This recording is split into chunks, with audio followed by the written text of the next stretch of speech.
The fourth seed, a river reed, ascended and pressed against the rocky ceiling of the third world. Still it continued to grow, but instead of growing upward, it grew round and thick. Soon, it was thick enough that its leaves were big and strong enough to support the weight of all the beings. One by one, they scaled the reed as quickly as they could.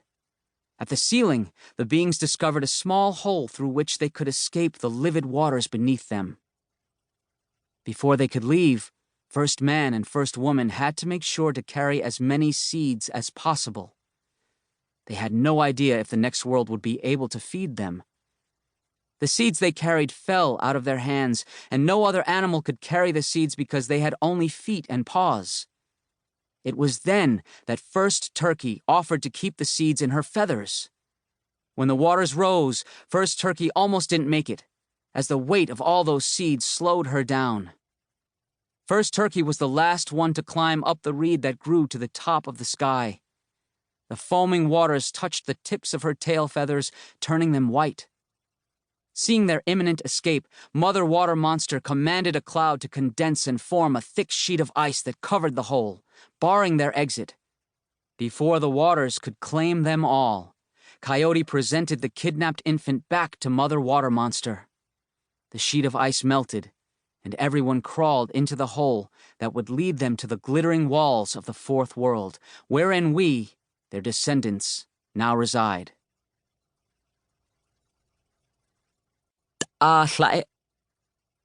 1. A wave of desert heat knocked the wind out of his lungs when Nathan finally stepped out of his father's SUV. Nathan stretched his arms upward and then bent his elbows and knees.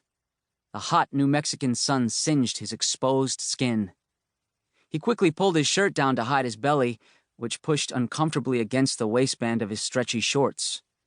His limbs tingled and tickled, reawakening from the 5-hour drive to his paternal grandmother's mobile home on Dene Homelands, 45 minutes north of Church Rock.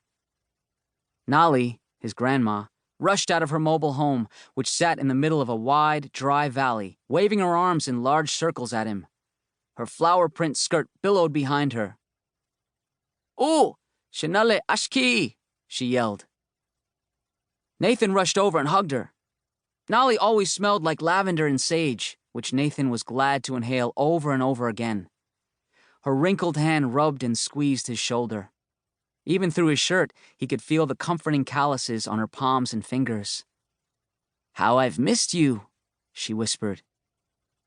The last time he had seen her in person was when she had visited him at his mom's apartment in Phoenix for his 11th birthday 3 months ago. For his gift, Nali had given him a small deer-hide pouch filled with corn pollen, which she said was called Tatadin. "I missed you too, Nali," Nathan said. "Shanali Ashki, you're getting just tall. I should call you Shanali Hastin now, huh? Tell me, what does Hastin mean?" Nathan tried his best to remember the few Navajo words he knew. "Well, Ashki means boy. You mentioned I was getting taller.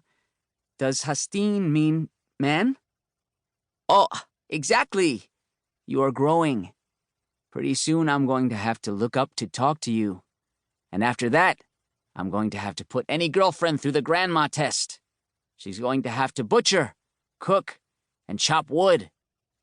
If any of them fail, I'm going to say, 'Nope, get rid of her.'" Nathan blushed at the thought. "Is there a girl?" Nali asked, looking deep into his eyes. Her eyes had a sliver of silver outlining her deep, black pupils, like a midnight crescent moon, and her white hair speckled with strands of black was pulled into a tight traditional Navajo bun that was held together by a bundle of white yarn. Nathan briefly thought of Joyce, who he sometimes saw at lunch. "Oh, there is. Stop it, Nali." He laughed to hide his embarrassment. "Speaking of cooking, what do you think of fry bread for an early dinner?"